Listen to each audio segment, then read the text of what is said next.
Donald Trump just gave Nicolas Maduro a 2-week ultimatum to leave Venezuela as U.S. ground operations move closer by the hour.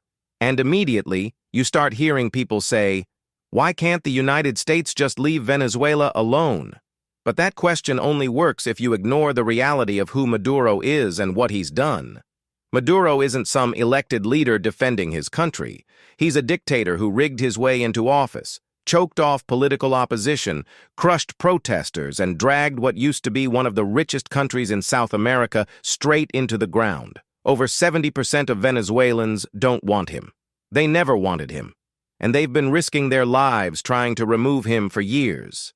So when people say, "Leave Venezuela alone," they're actually saying, "Leave the Venezuelan people alone," while a tyrant steals their future.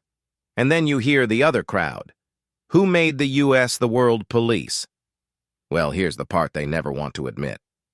Almost every country on this planet takes U.S. aid. Humanitarian aid, medical aid, military aid, disaster relief, you name it. When there's an earthquake, who shows up first? When there's famine, who sends food? When terrorists overrun a region, who steps in to stabilize things? The same people yelling, "America shouldn't interfere," never seem to have a problem holding out their hand when that aid money arrives. You can't take support from someone and then complain when that same supporter expects stability, democracy, and basic human rights in return. That's not how the world works.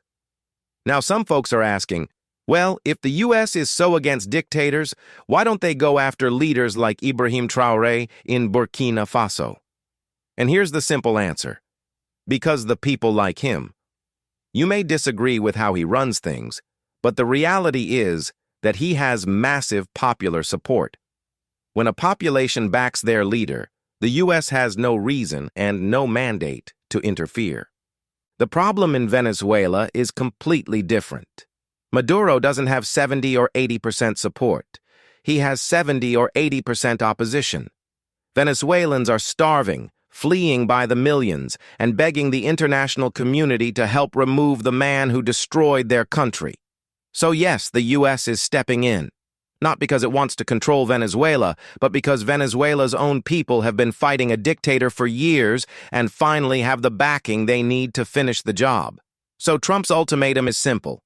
Step down peacefully and leave the country, or face the consequences of defying both your people and the international community. The U.S. isn't moving toward ground operations because it wants a fight. It's moving because